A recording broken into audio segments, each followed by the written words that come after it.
The truth is finally out. For years, governments around the world have concealed evidence of UFO crashes, but now declassified documents and leaked footage reveal a startling reality. Prepare to witness the aftermath of these extraordinary events, where wreckage and otherworldly artifacts offer undeniable proof of extraterrestrial visitation.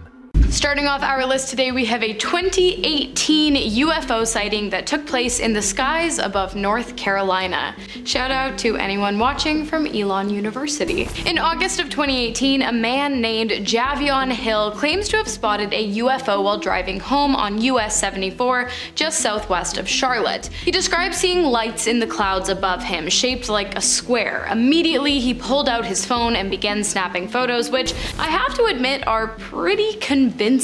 After hovering in the sky above Javion for a good amount of time, the illuminated formation just vanished into thin air, as they do. You know how it is. It was as though it had never existed in the first place, but of course it did because there's proof, and we've seen it. And Hill, who says he was never a believer in aliens before that night, claims that during the time in which the object was hovering above him, he was seriously concerned for his safety. On June 24th, 1947, Kenneth Arnold, a private pilot, saw something in the sky near Mount Rainier in Washington, something that he couldn't quite explain. He described 9 strange crescent-shaped objects flying in a V formation. What really caught his attention was how fast these things were moving, at around 1,700 miles per hour, which was faster than any known aircraft at the time. And when Arnold reported what he saw, it ended up getting massive media coverage. The Kenneth Arnold sighting is often referenced as the first big UFO encounter in modern times. After Arnold's sighting,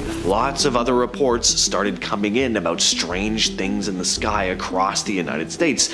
The government and military were getting intrigued, and the US Air Force started Project Sign, which was the first official government investigation into UFOs. This later became Project Blue Book, which looked into thousands of UFO sightings to try and figure out what was going on. So is it just one of these cases where he saw something and then everybody else started like getting excited and, just thought they were seeing things? Or was this just the time where UFOs and aliens were starting to come down to investigate things here on Earth?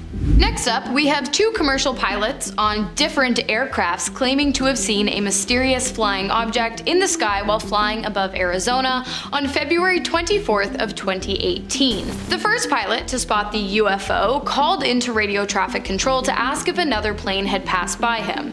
The controller answered no, and then went on to make a joke about the pilot having possibly seen a UFO.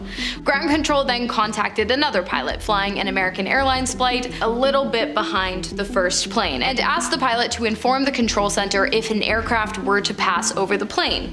And a short while later, the pilot did exactly that. He said that a fast object had flown 3,000 feet over his plane in the opposite direction of which he was going. Once again, ground control had no knowledge of the aircraft, and it didn't show up on any of the radars either. Both pilots later described the objects as illuminated and incredibly fast, saying that they were nothing like the weather balloons they had seen sometimes floating at that altitude before. Plus, there were no records of this object, so what could it have been?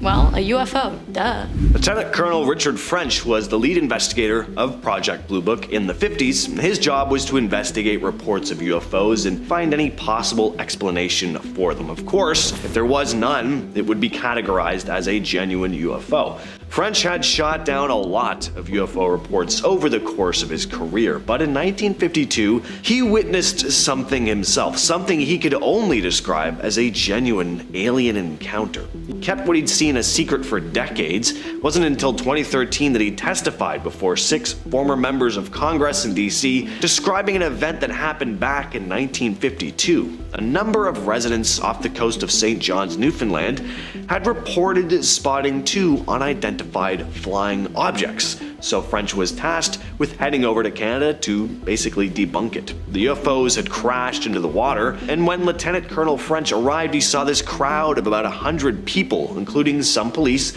standing by a wharf, gawking at something in the water. French made his way over, and when he looked down into the clear water below, he saw what looked like 2 large circular aircraft-like objects, and there were apparently two beings working on them. French described the creatures as, quote, 2 to 3 feet tall, light gray in color, very thin, long arms with either 2 or 3 fingers, the top of their heads much wider than their jawline. Their eyes were very slanted, and you couldn't see pupils in them. He then described the objects slowly rising out from the water before abruptly accelerating and taking off into the sky. Next up, we have the very first record of a UFO encounter to take place in New England, USA, which I bet you didn't know was actually a major hotspot for extraterrestrial UFO and UAP activity. That's unidentified aerial phenomena, for those of you who don't know. The first recorded sighting happened in Boston, New England, and it was also the first ever documented sighting in the US as a whole. It took place in 1639, and credible reports have been popping up ever since. The record was a second-hand observation recorded by colony founder and governor at the time, John Winthrop, who wrote that a sober, discreet man had seen the sky above Boston become illuminated by a green light while he was rowing his boat along the river one evening. The light was still for a moment and appeared to be flaming, and then it morphed its shape and darted off into the night sky towards Charlestown. The encounter lasted for 3 hours, with the object in the sky going higher into the air and then rushing down closer to Earth again and again, back and forth. By the time it ended, which it did when the object just disappeared into the night, the man along with his boatmates had traveled 1 mile upstream with absolutely no memory of how they had gotten there. Starting off in our number 10 spot, we have exoplanets. One of the first things spoken about in the 12-minute long anonymous video is that around 25 years ago, we didn't know that planets existed outside of our solar system. While that seems hard to believe, that is actually basically true, keeping in mind that this video was released in 2017. The first exoplanets, which are what planets outside of our solar system are called, were discovered in 1992, which is super recently. The video then goes on to explain that today we have found over 3,400 exoplanets that orbit other suns. This may seem redundant or unimportant, but this is a really important part of our search for alien life. With the vastness of space, there are so many places that need to be searched, so we have to find some place to start, and these planets are the perfect place. It is entirely possible that alien life may thrive off of entirely different things than life as we know it. The things we need to survive might be detrimental to alien life, but how are we supposed to know that when we don't know any aliens? This is why we started our search by looking for places with conditions similar to Earth, which we now call habitable planets. Part of a habitable planet's requirements is that they are orbiting a star, but that they aren't too close or too far from it like we are with the sun. So what the video is trying to get across is that while 25 years ago we didn't know any, we now know of thousands of planets that might be holding some kind of alien life. While we haven't found the proof yet, we at least have a pretty stellar starting point. In our number 9 spot today, we have Dr. Brian O'Leary. One thing Anonymous mentioned in the video was an apparent quote from Dr. Brian O'Leary, who's a former NASA astronaut and Princeton physics professor. The video stated that he said that there is abundant evidence that we are being contacted, that civilizations have been monitoring us for a very long time, and that their appearance is bizarre from any type of traditional materialistic Western point of view, and that these visitors use the technologies of consciousness, they use droids, they use co-rotating magnetic disks for their propulsion systems, which seems to be a common denominator of the UFO phenomenon. I obviously have no idea how I could possibly substantiate these claims, but they certainly are interesting regardless of what you personally believe. This could of course just be nonsense in order to stir up the masses, but it could also be someone who's finally telling us the truth, but we're all just too skeptical at this point to believe it. Let me know down below in the comments what you think of what Dr. O'Leary said. Do you think it's a hunk of baloney, or do you think that he just might be telling the truth? In our number 8 spot today, we have the FBI documents. Around the halfway mark, the person in the anonymous video begins to discuss some sort of FBI documents that are apparently unclassified, just sitting there on the website. The video claims that the documents suggest that we've not only been visited by aliens from space, but also beings from other dimensions. The video does explain that the document didn't originate from within the FBI, but rather from a university department head, but that the FBI treated the document with the utmost importance, which is certainly interesting. It's also very important to note, however, that this document was sent in 1947. I'm not sure if that makes the claims more or less likely or credible, but the timing of it definitely seems important, at least to me. While this is one of those things that you have to draw your own conclusions from, in the video it is mentioned that while we are arguing whether or not supposed UFO or alien sightings have really taken place here on Earth or in space, there are real instances of extraterrestrial beings visiting us, but we're just too focused on the debate to open our eyes and see for ourselves. In our number 7 spot today we have Esoteric Matters. After the discussion of the FBI documents, there is a claim that these beings that have apparently been visiting us are coming not from a planet as we think of it, but rather some sort of etheric planet that interpenetrates with our own, but that we are unable to perceive. Apparently, if you're a student of Esoteric Matters, these concepts will make a lot more sense to you, or so this anonymous video claims. Apparently, these alien beings are able to make a conscious decision to enter our plane, and in that same respect, they're also to make a decision to disappear from our view. Apparently, they're visiting us as they are thinking about settling here on our plane, and that they are coming here peacefully. During these visits, they are also said to have technology that would destroy any sort of attack made on them, so it is advised that if they do make themselves visible to us, we do not attack or make them feel threatened. I'm not so sure about this one, but at the end of the day, I am certainly no student of Esoteric Matters, so maybe it's just something that my brain cannot comprehend with the knowledge I currently have. In our number 6 spot today we have this UFO footage. This UFO footage is coming from another anonymous video which claims that real UFO footage is always censored and that this video has been previously censored, but they were here to expose the truth. It is unclear where this UFO video was taken, and at the end of the day, I'm no expert in debunking these things, so it's tough to say whether or not it's real, but let's all just take a look and you can judge for yourselves.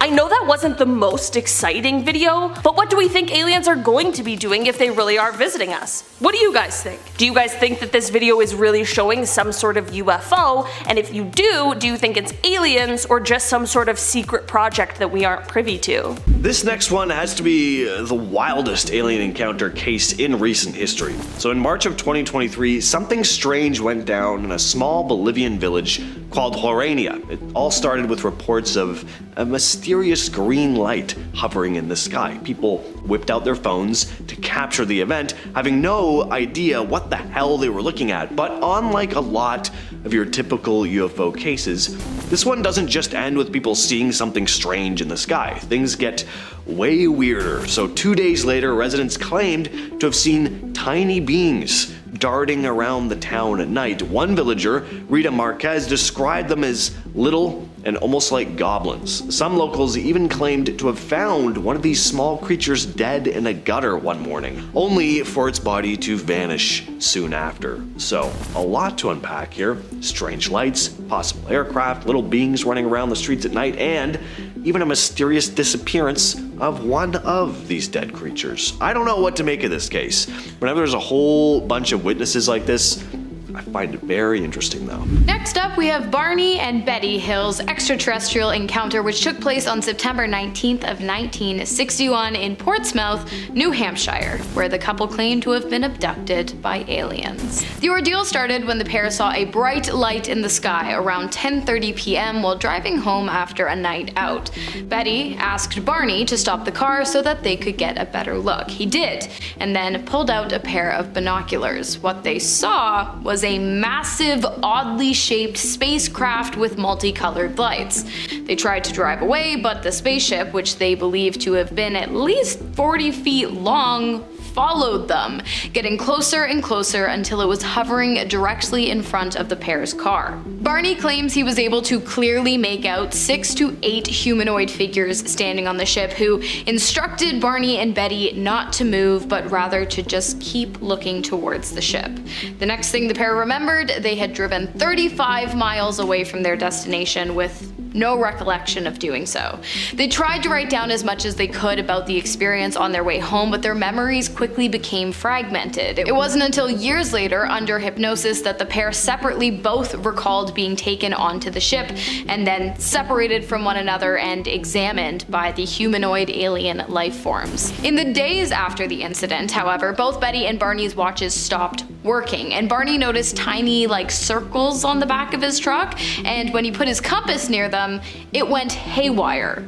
So I'm not saying they were telling the truth, but I think they might have been telling the truth. This next story is very outlandish, but it's an entertaining story, and I haven't talked about it before, so here it goes. Back in 2021, Angelina Lynn Johnston held a news conference in front of the Lincoln Memorial in Washington, D.C. Johnston claims to be a former retired defense intelligence officer who had an encounter with various alien species at a secret base in the Mojave Desert. She claimed that in January of 2010, a few years before she ran as a Democrat candidate for South Dakota Senate, she had met up with a couple in South Carolina who ended up taking her to this secret base. She didn't provide details on exactly where the base was in the desert, but said that she would be taking an astronaut along with a few scientists to the base, which had been built into the side of a mountain. She described seeing various alien species, including one that looked a bit like a praying mantis type creature, and that the beings all spoke to her through telepathy. Next up, we have the Exeter incident, which took place in Exeter, New Hampshire in 1965 and actually inspired a best-selling novel, Incident at Exeter: Unidentified Flying Objects Over America Now, by John G. Fuller. Not sponsored. One evening in Exeter, a police officer patrolling Highway Route 101 stopped to check on a woman parked on the side of the road. When he asked her what was wrong, she answered in breathless hysterics. She claimed that a large red flying object with flashing lights had been chasing her. Just a few hours later, the police heard a similar story from another man, a hitchhiker who claimed to have seen 5 bright lights in the sky while walking along Route 150. He told officers that they had been about 100 feet away from where he had stood, and he watched as they hovered over a home before moving over to the airspace above a large field, and then disappearing and reappearing several times. Curious, one of the policemen went with the hitchhiker back to the spot where he claimed to have seen the UFOs, and sure enough, there it was. And another officer arrived shortly after to see the exact same thing: 5 bright lights high up in the sky disappearing into and reappearing from the trees over and over again. And then, over the next few weeks, authorities in Exeter received almost 60 other reports of UFO sightings in the area. So, if you like aliens and UFOs and Exeter was not on your bucket list, you might want to rethink that decision. Finally, we have a case where 3 UFOs hijacked a pilot's plane in midair. This is about as disturbing a close encounter as it gets, as this man just narrowly escaped death. The pilot's name is Carlos de los Santos. In 1975, he'd been flying back to Mexico City. It was just another routine flight until it wasn't. Carlos spotted something on his right wing. It was this silver disc-like object about 13 feet in length. It was just right on top of the wing. Then he saw an identical object on top of his left wing. And as if that wasn't enough, a third object appeared, and this one was heading straight for him. In a panic, Carlos tried to steer his plane away, but the controls weren't responding. Luckily, the object just missed him though. He frantically radioed air traffic control, explaining that he'd lost control and was surrounded by these strange disc objects. And then, to his complete and utter horror, the plane suddenly veered completely off course. It was now ascending higher and higher up into the sky. Carlos had absolutely no control over the plane now. But then, just as suddenly as they appeared, the strange objects flew away. And miraculously, thankfully, Carlos regained control of the aircraft. In our number 5 spot today, we have Perseverance. A point that was made in the video is something that we are actually now watching happen in real time, and that is the mission to Mars for the Perseverance rover that is currently there digging around in the soil. The video stated that Mars may hold signs of an ancient environment that may have been favorable to microbial life. Well, that is exactly true, and the reason the rover is there at all. The Perseverance rover launched from Earth on July 30th, 2020 and made an incredible and successful landing on Mars on February 18th, 2021. While the rover has provided us with some incredible high-definition photos of the red planet, which truly are incredible to look at, its main objective is to dig around and search for ancient signs of life, collecting rock and soil samples for a possible return to Earth for further research. While Mars' thin atmosphere is unable to shield the planet from the high amounts of radiation coming from space now, it is thought that the atmosphere did once act as a better shield, and that the environment of Mars may have once been a great host for life, which is exactly why this mission is so important. While when the anonymous video was first released, we were still a ways away from the Perseverance mission taking place, it's really cool to see how it has come to fruition, and it's exciting to see the new photos and discoveries that are made each day. In our number 4 spot today we have UFO footage, part 2. We have to include just one more video of what is claimed to be proof of aliens visiting us on Earth before we get back into the more sciencey top 3 points. This is another video that was uploaded by a member of Anonymous, and it comes from 2017. The video features a dark sky, but it shows what looks like some sort of aircraft with a few flashing lights, and it seems like it is able to basically just hover there. Not long after the video starts, another mysterious UFO seemingly joins the first one, and the two are just seen floating there.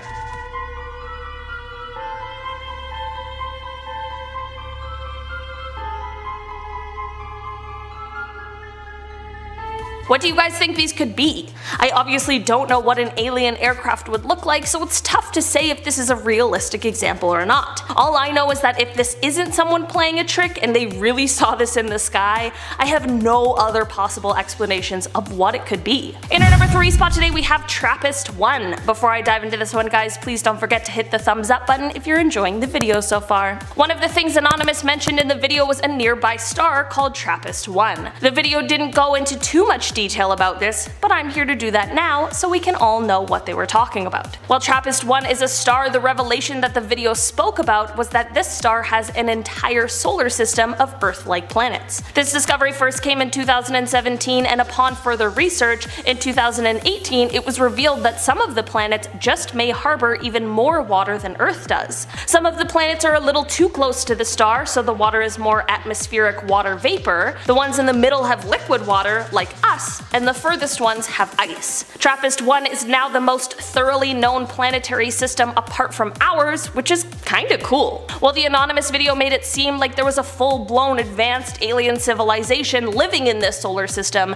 there still might be potential for some form of microbial life that we just haven't quite found yet. And that is very cool. In our number 2 spot today we have Enceladus. If you had heard of Enceladus before the Anonymous video, there's a good chance you knew it as basically an icy snowball floating around in space, or perhaps you simply knew it as a small moon of Saturn with a diameter of 502 kilometers, but as it turns out, this small moon might hold some pretty amazing potential. It was discovered that this moon has hydrothermal processes going on underneath its crust. To us non-scientists that means next to nothing, but what if I said that means that it just might have all of the requirements for life, and that it is becoming a greater possibility that we might find microbial life there. Basically, this moon has an icy shell for a surface and then a rocky interior, but between those two layers is a warm ocean, and this ocean is where scientists think the life is most likely to be. This discovery came almost accidentally when the Cassini orbiter arrived to Saturn in 2005,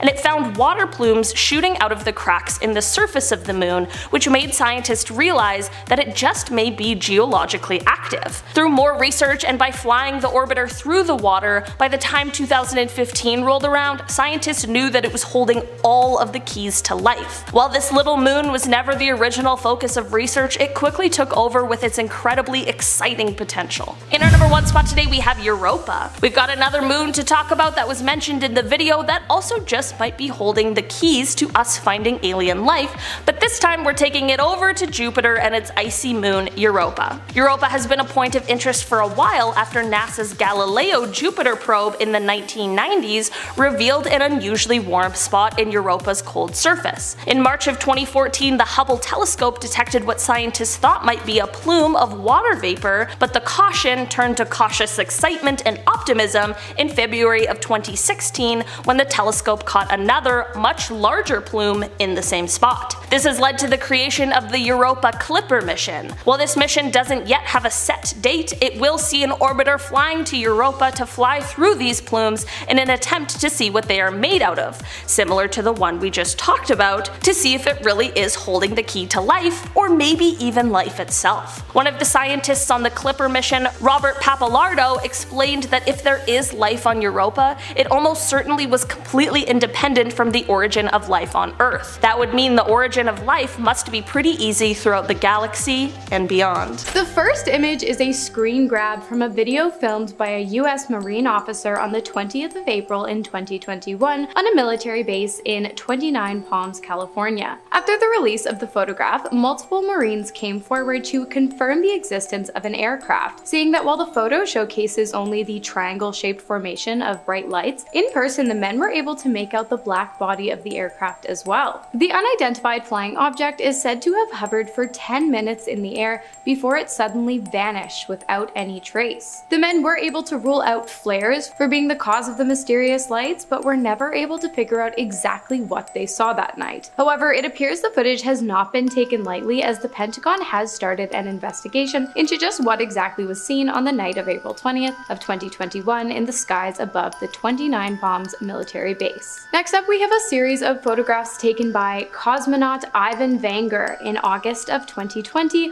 whilst aboard the International Space Station that appears to depict 5 unidentified flying objects flying at the same speed while maintaining the same distance between each other as well as their surroundings, moving in a straight line just above the Earth's curved horizon visible in the night sky. Vangar, both surprised and curious, took to Twitter, now named X, to share the footage in hopes of getting some clarity as to exactly what he was looking at. In an exciting unfolding of events, his tweet was picked up by the Russian space agency Roscosmos, and a spokesperson revealed that experts were in fact studying the video in an attempt to determine what exactly Vangar had managed to capture. Did you guys know that Japan was a major hotbed for UFO activity? Because I didn't. But apparently the Pentagon does? In fact, UFO sightings are so common in Japan that its military has reportedly ordered all pilots to disclose any and all identified flying objects directly to the Japanese government. Not only that, but Japanese self-defense forces have also undergone extensive training in relation to UFO sighting protocol. To date, 6 alleged encounters between pilots and UFOs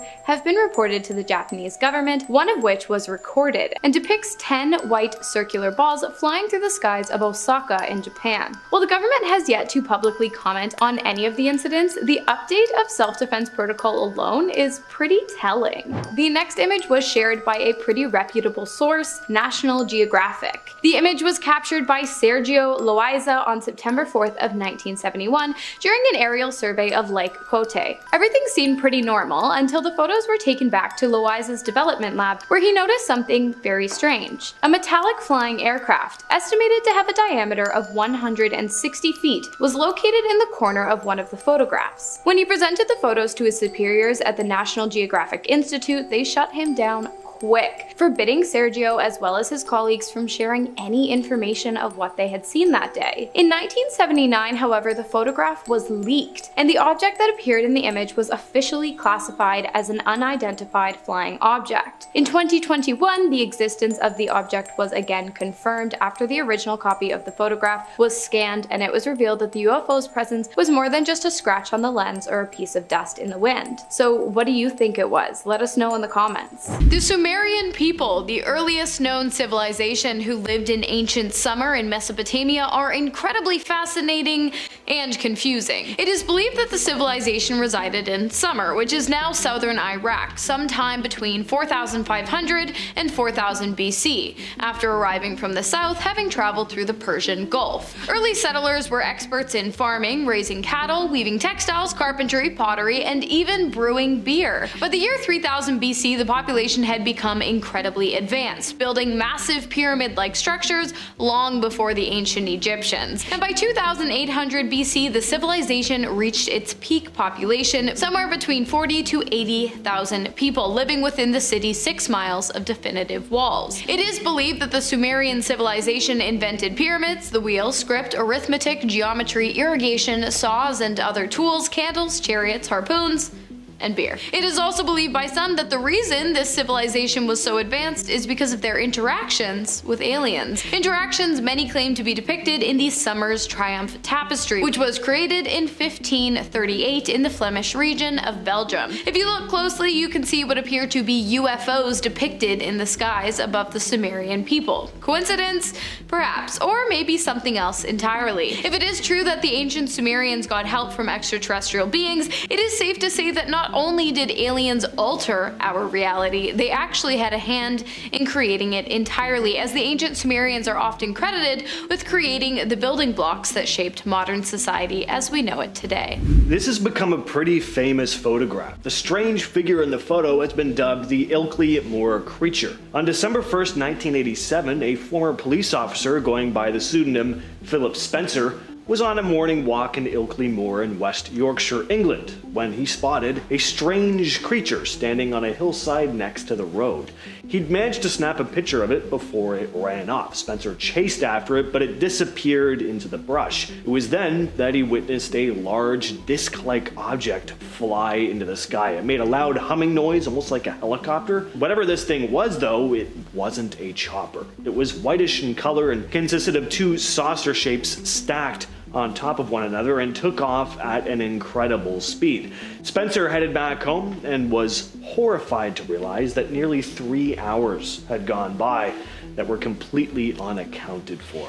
How's this for an alien encounter? On December 29th of 2012, a fireball appeared over the skies of Sri Lanka. A fireball that was later determined to have been a meteorite. A meteorite that scientists confirmed contained genuine alien fossils. Now before you quit your job and go scream "I told you so" at your wife, I should probably clarify that when I say alien fossils, I don't mean bones or anything like that. I'm talking about microfossils and algae that, according to Professor Chandra Wickrama Singh and researchers from the Jamie Wallace Cardiff School of Mathematics, are not of terrestrial origin, meaning that the fossils and algae found inside of the meteorites were one of the first confirmed signs of alien life in recorded history. Perhaps the most exciting thing about this discovery, other than proving the existence of life outside of Earth, is that it provides compelling evidence of Panspermia, the hypothesis that life exists throughout the universe and is spread to different planets by meteors and other solid space debris. An interesting theory that may very well provide us with the answer of how humans ended up on Earth in the first place and why many depictions of aliens are described as humanoid.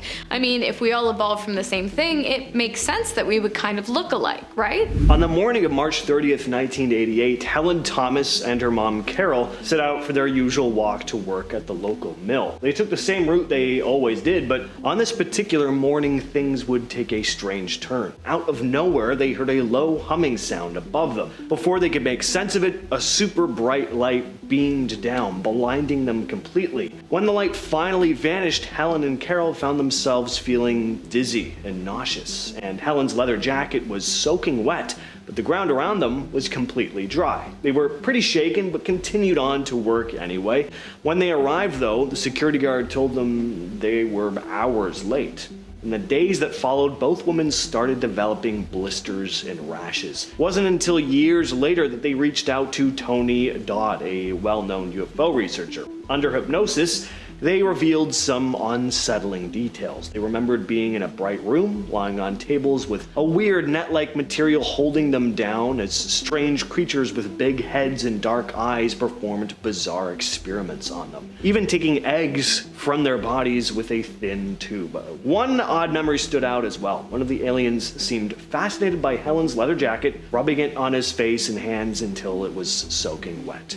Gross. Now, hypnosis, I'm always a little iffy about that, but the initial story of them being late for work after seeing the strange light and everything, that's all still very, very strange. The glorification of Eucharist, or the Disputa of Eucharist as it's known in Italian, is a religious artwork painted in the 16th century by an Italian painter named Ventura Salimbeni. If you start from the bottom and work your way up, the piece starts off relatively normal, depicting a number of religious authorities gathered around an altar. But as your gaze meets the top of the painting, things get a little more interesting.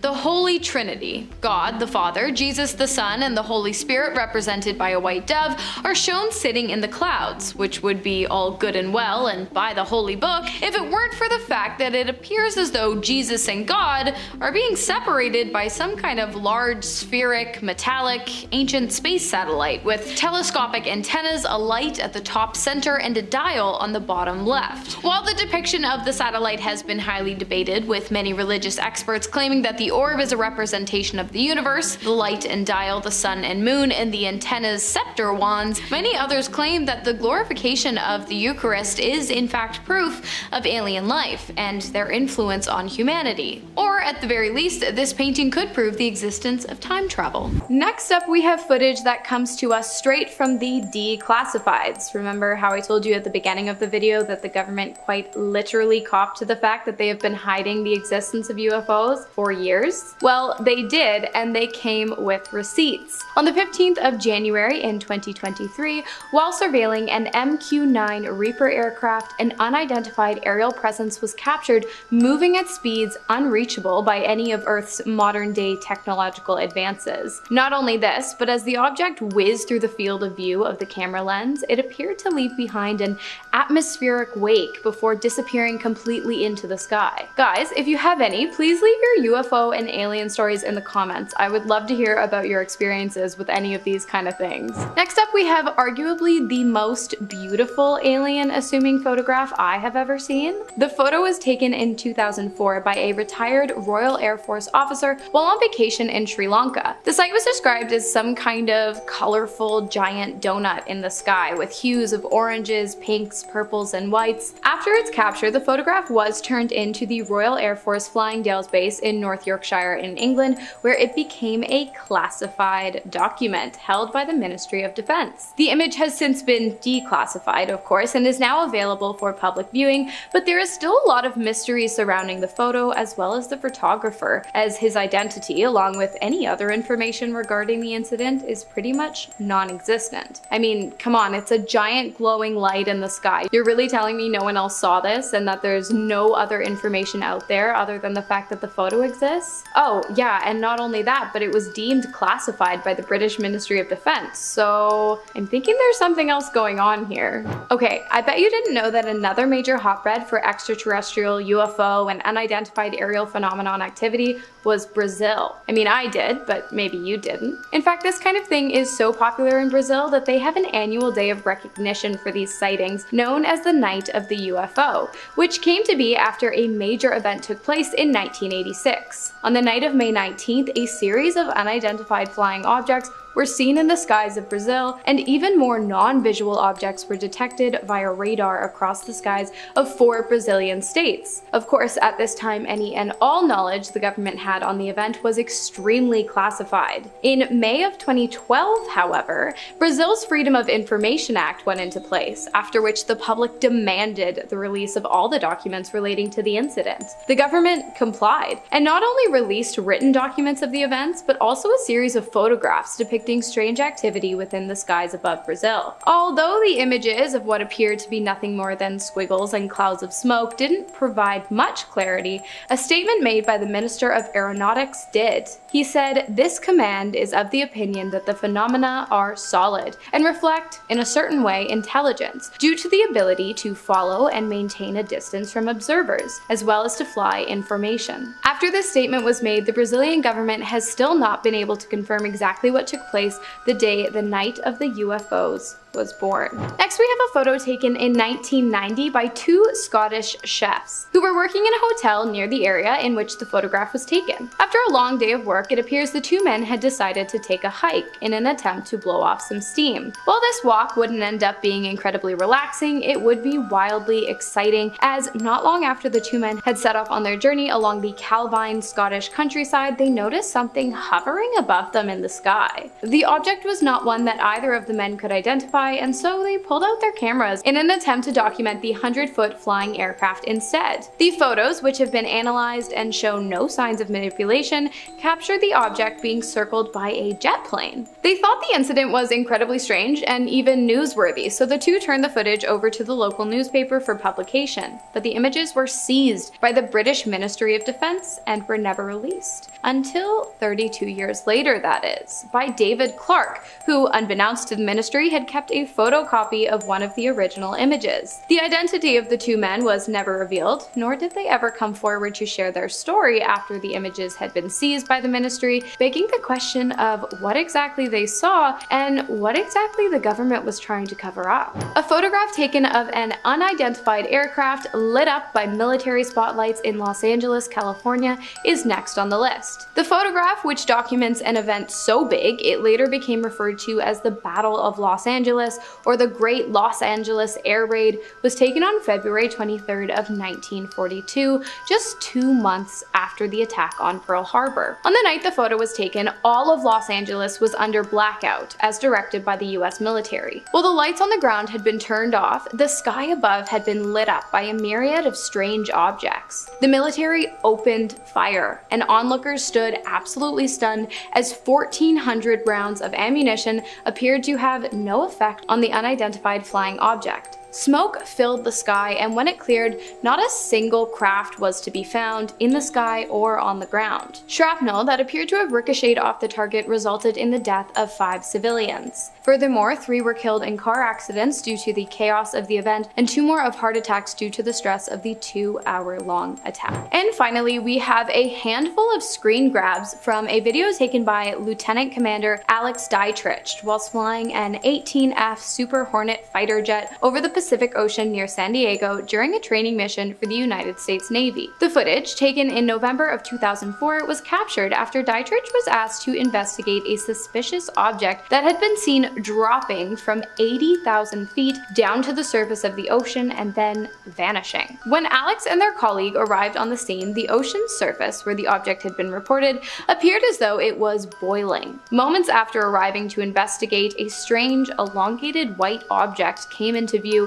and was captured on video hovering above the water before it disappeared into the sky at an impossible speed, leaving no wake in the oceans below. While the footage has been confirmed to be authentic by the United States Department of Defense, the object itself, along with its origins, remains a mystery. The Lizard Man. This next one is a full-on encounter with a reptilian being in Scape Ore Swamp, South Carolina. Usually anything close to an alien sighting is a UFO, and those are just unidentified flying objects. We really don't know if they have anything to do with extraterrestrials at all. But a humanoid reptilian or lizard-like creature, that sounds pretty alien to me. There's said to be a strange creature stalking the swamplands of Lee County, South Carolina, that being a big 7-foot-tall lizard man. On the 14th of July, 1988, sheriffs of Lee County were called to inspect damage done to a vehicle parked outside a home right next to the Scape Ore Swamp. Then a young man named Christopher Davis came out to make his own report to the police, saying that just 2 weeks prior,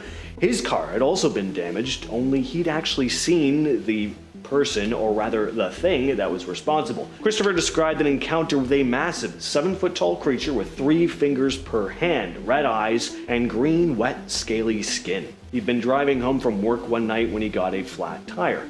He'd gotten out of his car to fix it when he saw the thing making its way towards him. He jumped in his car and keeled off, but the creature was so fast that it managed to catch up to his speeding vehicle. Then it hopped onto the roof, scratching at it. Christopher hit the brakes, causing the thing to fly off his car before making his escape. When news of this report hit the papers, it caused a frenzy. More and more reports started coming in. The local radio station offered a $1 million reward to whoever could catch the beast, so hunters even started flocking to town to try and catch it.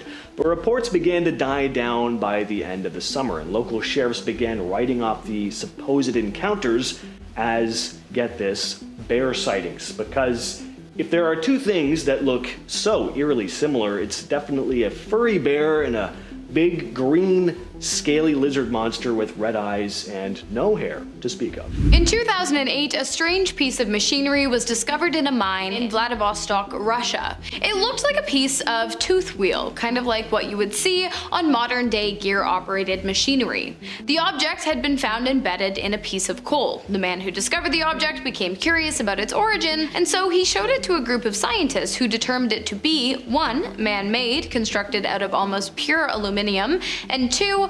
Almost 300 million years old. Two conclusions that raised countless questions. 1. How did the object come to be? Because aluminum of such purity and shape are not found naturally. And as far as we once know, humans didn't figure out how to make anything close to this object until 1825. Of course, this has led many people to believe that the piece is a mechanism that somehow broke off of an alien spaceship. On the other hand, scientists aren't so sure, but with no other explanation of how it came to be, it's definitely a possibility. In October of 1974, John Day was on the way back home to Essex with his family. The journey should have only taken about half an hour, but as he and his wife Susan were putting their kids to bed, they realized that they'd arrived home much later than they'd expected. An extra 3 hours had gone by. Over the next few days, the whole family started having terrifying nightmares, being sucked up into a strange craft before being operated on. John and Susan felt constantly anxious and confused. And not knowing what to do, John reached out to a local UFO group for advice. They suggested he talk to Leonard Wilder, a hypnotist experienced in cases of missing time. Under this hypnosis, John recalled driving into a weird bright mist that seemed to fall from the sky. He remembered seeing a bright light descending into a nearby field, then shooting towards their car. Before he knew it, the car was lifted into the sky. He then remembered being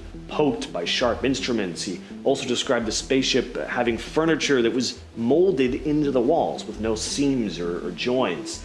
The next thing he knew, they were back in their car driving up the driveway. Suffice to say, the whole experience left them with more questions than answers. In 1998, an electrical engineer named John J. William discovered a strange piece of metal coming out of the dirt, and so he dug it up. What he had discovered was a rock with 3 metal prongs sticking out of it. It looked somehow man-made and appeared to contain some sort of electrical component. Williams later claimed that that electrical component embedded in the stone was not glued or welded inside to the granite rock surrounding it, meaning that while it appeared to be man-made, because electrical components don't just naturally exist inside of rocks, it was something else entirely. Furthermore, the rock was later dated to be at least 100,000 years old.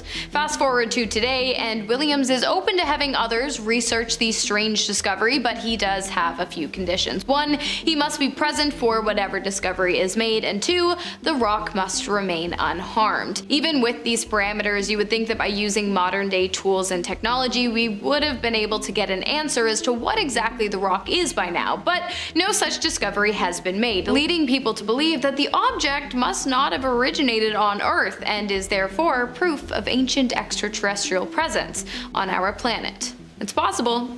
Anything's possible. In 2004, Commander David Fravor and Lieutenant Commander Jim Slate, 2 Navy pilots, were out doing a routine training exercise off the coast of San Diego when things took a weird turn. They got a call from an operator back at base who told them there was something odd in their airspace. This wasn't just a blip on the radar either. Apparently, the military had been tracking this unidentified flying object for weeks. It would do strange things like dive suddenly or just hover in place, and the operator asked Fravor and Slate to go check it out and see if they could get a visual on whatever this thing was. And sure enough, after searching the skies for a bit, they finally spotted it. According to their reports, the UFO was about 40 feet long and was hovering roughly 50 feet above the ocean. Fravor decided to get a closer look and started descending towards the UFO, but just as he was getting closer, the thing rose to meet him before zipping away at a speed he couldn't even begin to match. And Fravor later said to reporters, "I can tell you,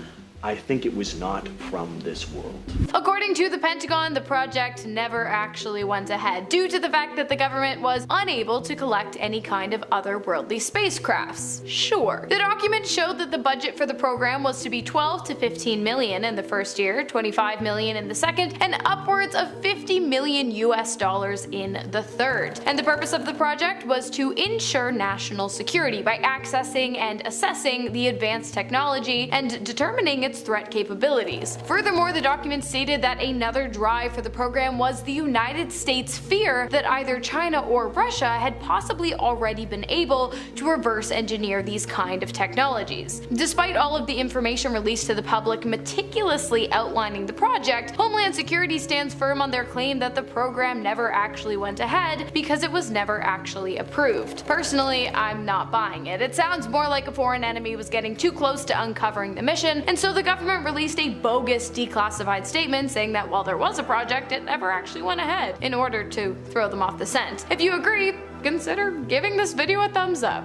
Why not, you guys? Project Sign. Project Sign was an early US military investigation into unidentified flying objects launched in 1948 after a surge in reported sightings. Everything really kicked off with the Kenneth Arnold sighting, followed by the Roswell incident, and then people were spotting UFOs all over the country. So it was time to investigate these reports and assess whether there was a real threat to national security, especially being that it was the Cold War, of course. The team included experts in astronomy, physics, and psychology, all tasked with analyzing UFO reports and data. Sign was a top secret for most of its operation, but in 1949 some of their findings went public and it was pretty intriguing. Basically, they concluded that a small percentage of UFO sightings couldn't be easily explained away by natural phenomena or known aircraft. So this led some members to hypothesize that UFOs might be of extraterrestrial origin.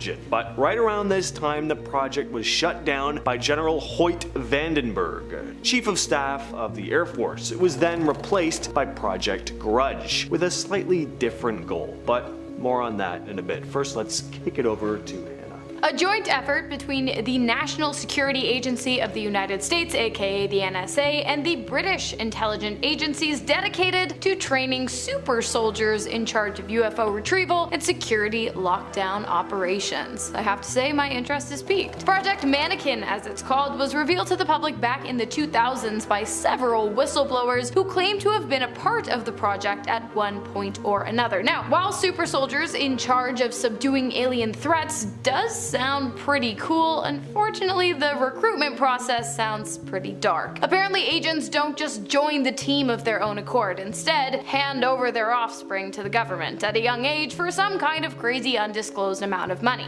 According to whistleblower reports, the base for Project Mannequin is located in a top secret facility 60 meters underground in Berkshire in southern England, and this is where the soldiers are trained to become some of the most skilled individuals in the world. Now, because I already know you're going to ask, the most famous whistleblower of Project Mannequin was Max Spears, who, after leaking information regarding the project to the public, died under incredibly strange and unexplicable circumstances. Unexplicable as in one moment he sat down on his couch and the very next moment he was dead, and to this day no one knows how it happened, but he believed prior to his death that he was a sleeper agent that had been brainwashed by the government and was involuntarily part of this project. So who knows? In 1949, Project Sign was replaced with Project Grudge. But now things were different. Their goal wasn't just to assess UFO reports and figure out if they were legitimate. Instead, the purpose was to downplay the presence of UFOs. At the time, the US government was worried that foreign governments could exploit UFO reports,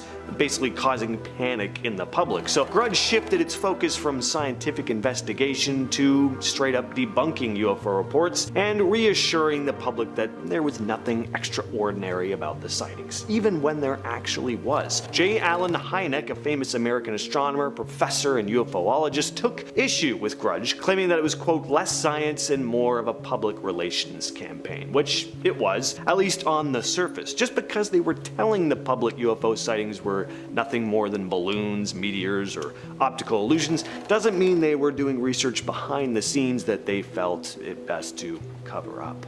Project Moondust is officially described as a United States project dedicated to recovering the remains of Soviet satellites that re-entered the atmosphere and crashed down to Earth in not only the US but also South Africa, Bolivia, and even the Himalayan mountains. Unofficially, it is possible that the project is actually dedicated to something far more interesting. You know where I'm going with this. The collection and analysis of crashed UFOs. It is believed that while the US claimed to have been recovering satellites, they were actually collecting UFOs, which were then sent out to various military bases throughout the states. The entire thing was revealed by a man named Clifford Stone, who claimed to have been part of the project. Just before his death, he was quoted saying that the entire time the project was going on, they were telling the American public that it had nothing to do with aliens, when in reality, high clearance personnel who were not army officials would always be added to the mission last minute, and they would be the ones to claim ownership of whatever objects were recovered during the mission. These objects were then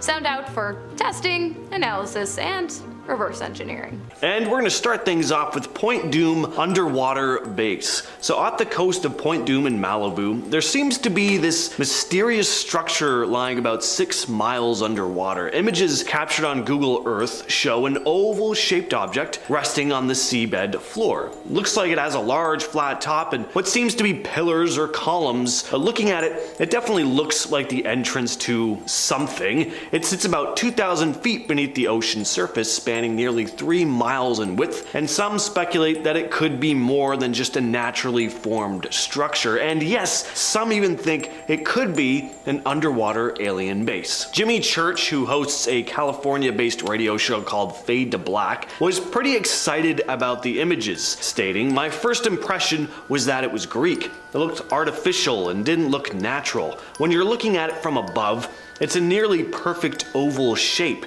In the natural surroundings, nothing is symmetrical. Everything is eroded and covered in rocks and sloping and peaking. And right here, for 2 miles, it is a perfect oval with a black separation or outline to it. It just stands out that it has to be some type of roof. It's not unlike a domed stadium or a covered indoor racetrack or an Olympic arena. It's got that feel to it. It looks like a perfect oval man-made structure sitting on a construction site." Next up, we have the Solomon Islands UFOs. There have been some very strange things said to go on here for hundreds and hundreds of years, and not only have locals claimed to see strange lights in the sky, but also coming up from under the water as well, which has led to a pretty intense theory that there could be an underwater alien base there. There have always been local legends of monstrous giants on the islands, 10-foot tall, hairy creatures with flat noses and glowing red eyes. That, combined with the reports of strange lights in the sky, moving with incredible speed and agility, could mean there may be some kind of connection here. You see, some of these lights and strange flying objects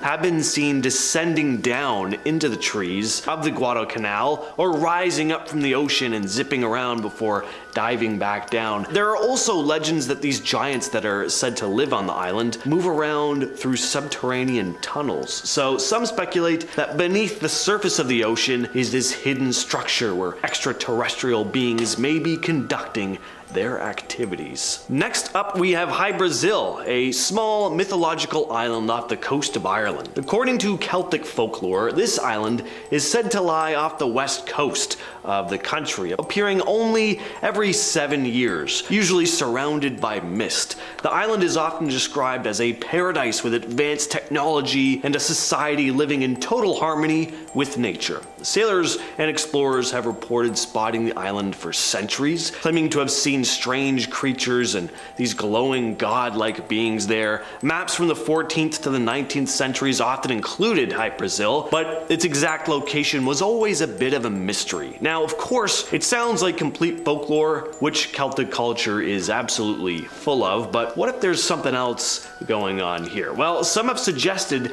that the islands appearing and disappearing could have an extraterrestrial connection. The idea is that aliens could be using advanced cloaking technology or have a hidden base on or beneath the island, and the mysterious creatures that some sailors claimed to have seen on the island do sound like they could be alien-like, but it's still a total mystery as to what they'd be doing over there. Next up on the list, we have strange skulls that were found in an underwater cave in Mexico. So in 2012, divers were exploring a cenote and the Yucatan Peninsula where they came across two chambers full of human bones, and some of these bones were human skulls, but there was something off about them. They were elongated. Now, the ancient Maya were said to have performed human sacrifices in the area, and skull deformation was also practiced in various parts of Mexico way back when. There are theories as to why, but nothing entirely concrete. One idea is that high-ranking members of society had elongated skulls. Some say that people's skulls were elongated just to differentiate certain groups from one another, but there's also the theory that these skulls never belonged to human beings at all. Pretty common knowledge, of course, that there are tons of conspiracy theories surrounding the ancient Maya, including the presence of extraterrestrials that may have helped them construct all their intricate advanced cities. So could these skulls have belonged to these supposed alien beings? It's possible. Next up, we have the Lake Baikal incident. So this lake in southern Siberia is the world's largest freshwater lake by volume. It's incredibly deep, and there are some pretty eerie stories about it. First of all, there's all the mysterious lights that are reported, not just hovering or flying above it, but also coming from the depths of the water. And there's a very creepy story that was supposedly an attempted cover-up by the Russian government. So in 1982, a team of Navy divers were doing a routine diving exercise in the lake when a number of them started spotting something pretty disturbing. There were all these figures deep under the water. They were tall and slender, well over 6 feet tall, and wearing what looked to be silver suits. Those suits could have also been silvery scales. They also had large, circular, glowing, unblinking eyes. The creatures began chasing after the divers, or swimming after them, rather, and the divers panicked and then swam back up to the surface, and they reported what they'd seen to their superiors, but that's where the story ends. The existence of the strange creatures has never been confirmed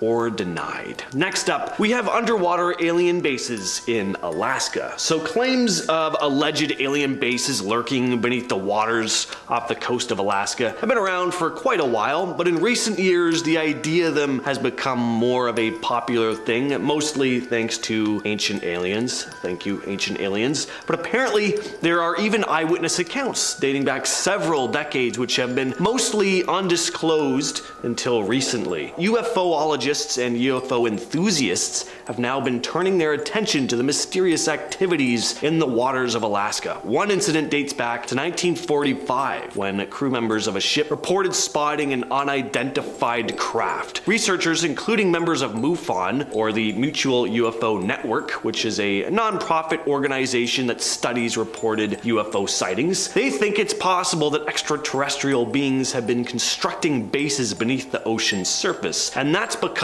there are tons of reports of UFO movements over the water. There were also a number of UFO sightings in the 40s that weren't disclosed to the public at the time. These undisclosed reports allegedly provide evidence that there are extraterrestrial entities operating in the waters off the coast of Alaska. This next story comes to us from Reddit, and although what this person saw wasn't technically under the water, it was floating just above it, and it's a pretty fascinating account. The story comes to us from user Keslo, who writes, I used to live in Charleston, South Carolina back around 2006, and I had a job that had me leaving home at about 4 a.m. I lived in a bad part of town near the International Airport Joint Base, so when I left, I did a scan of the area before getting into my car. One morning, I stepped out of my home to do my scan and noticed that there were thin, wispy clouds flowing in off the ocean. Basically, it was a thin fog, about 1,000 to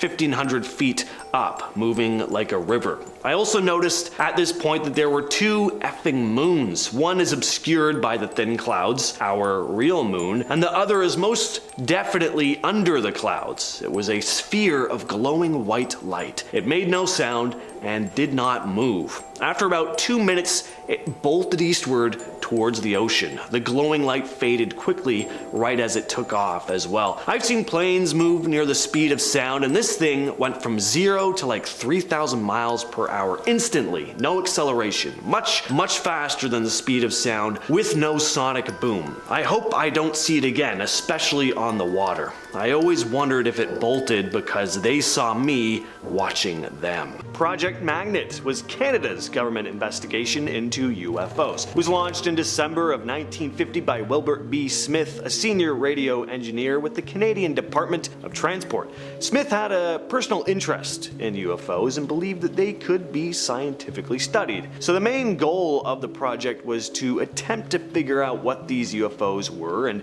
if it was possible, they could be using Earth's magnetic field as a source of propulsion. The project involved setting up monitoring stations across Canada equipped with specialized equipment to detect and analyze magnetic and radio frequency disturbances. Smith hoped that by capturing data from these disturbances, they could find patterns and similarities with UFO sightings. Now, Wilbert Brockhouse Smith was an interesting guy. He did believe that UFOs were of extraterrestrial origin and had psychic abilities. He also believed that aliens were communicating to him through the use of telepathy. Unbeknownst to some, the United States is not the only one with an Area 51 style top secret UFO alien base. That's right, Russia has their very own version of the not so secret alien bunker located in rural Siberia and referred to as Kapustin Yar. It makes sense. I mean, Russia was the first country to send a living being up to space back in 1957, so it's only natural that they would have some kind of corner on the market of UFO and alien artifacts. By the way, for those of you who don't know, the first living being in space was a dog named Laika, who unfortunately did not make it back down to Earth, but that's a sad story for another day. While some of the non-believers might claim that Kapustin Yar is nothing more than a regular military base used for radar systems, satellite tracking, and low-level nuclear weapons testing, it should be noted that the Russian government didn't even acknowledge the base's existence until 1983, and furthermore, many former employees have claimed that while working on the base, they witnessed not only the reverse engineering of alien spacecrafts,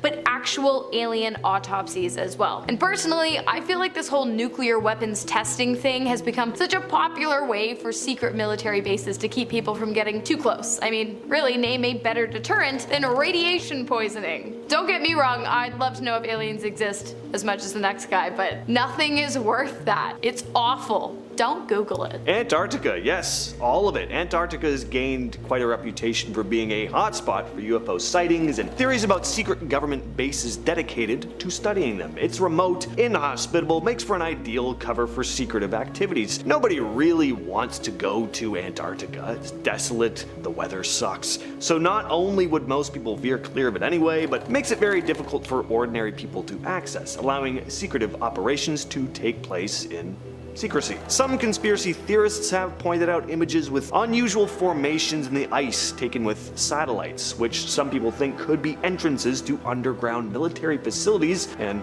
stuff like that. Some even believe there are pyramid-type structures there buried under the ice that might have been built by some ancient civilization, possibly with the help of extraterrestrials or just built by aliens entirely. The governments of the world, especially the United States and Russia, are said to have established secret research facilities in Antarctica to study alien technology and artifacts. A top secret outpost located in the small town of Dulce, New Mexico, was apparently erected in the 1900s to monitor alien communication signals as well as other weird happenings that tend to come with the territory. According to locals living in the town, which has a population of about 2,700 people and not one single traffic light, alien signals were first intercepted in 1979.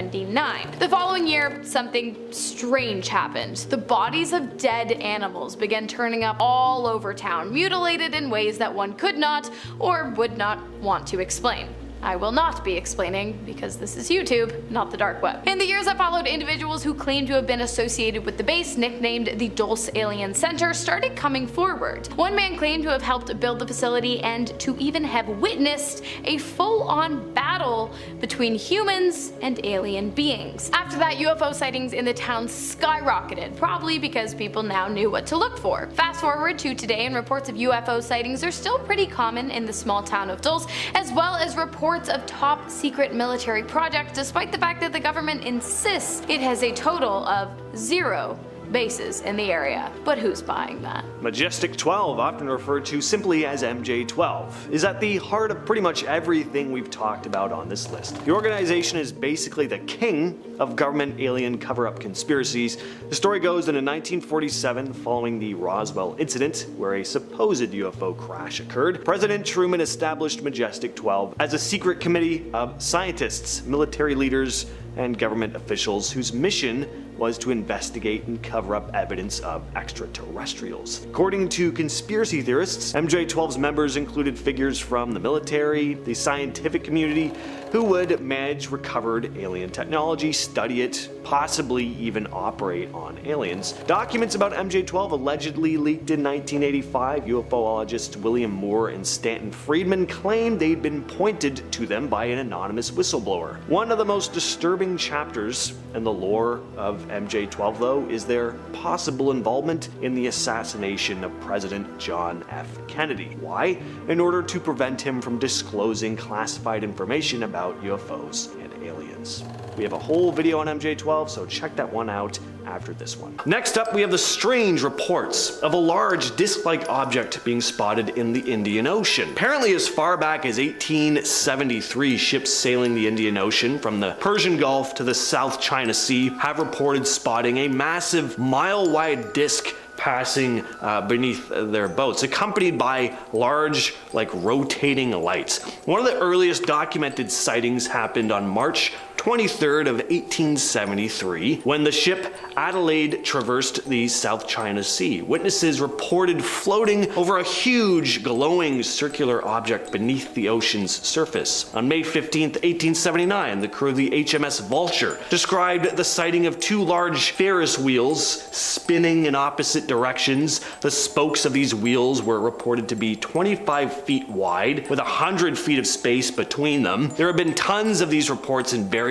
locations in the Indian Ocean, over the years. On April 4th, 1901, for example, in the Persian Gulf, the crew of the SS Kilwa claimed to see rays of light emanating from an underwater disc-like object. And even in 1943, in the Persian Gulf, a sailor named Matthew Mangle reported a huge glowing disc beneath the water's surface, pacing his ship. And these are just a handful of examples. And coming in at second place is the Michigan Stonehenge. So in 2007, a professor of underwater archaeology, Mark Hawley, made a pretty incredible discovery. It was this arrangement of stones lying on the lake bed, looking a lot like Stonehenge in England. The stones are laid out in a circular pattern, and some even appear to be arranged in a line. They're about 40 feet below the surface of the lake. So what was the purpose of this formation? Could it be the remnants of an ancient civilization? Could extraterrestrials have constructed it thousands of years ago? They look like they've been placed in a pretty precise pattern. Doesn't look to be natural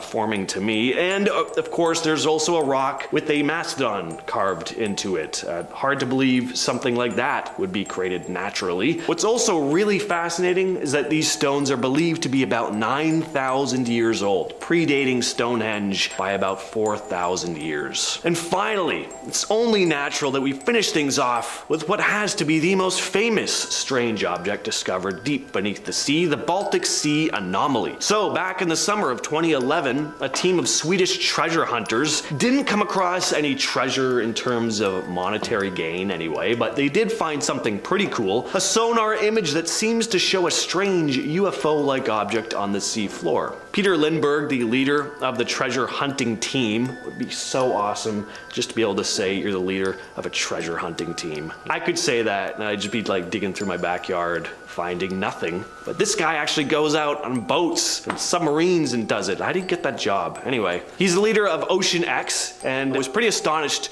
by what he had found, saying the object definitely didn't look like a natural formation. And even though a number of researchers have come out and said it probably is a natural formation, I still get excited looking at this thing. I don't know, I'm just not entirely convinced. I'm on the fence about this one. But what do you guys think? Alien craft, ancient artifact, just some some mundane natural formation? Let us know down in them comments. Alright, time for a quick comment shout out. This was posted on my top 10 dark discoveries made by farmers video and comes from Kenny Boggs 3676, who writes, "He wasn't a farmer, but I heard a famous story from the 1947 UFO crash in Roswell, New Mexico, that a rancher named Mac Brazel found these strange looking pieces of metal on his property that were lightweight and could be crumpled up like paper but still return to their original shape. And then he found this metal thing that looked like a control panel of some kind with handprints that obviously did not look human and strange symbols written on it. Then the military showed up, confiscated everything, and told him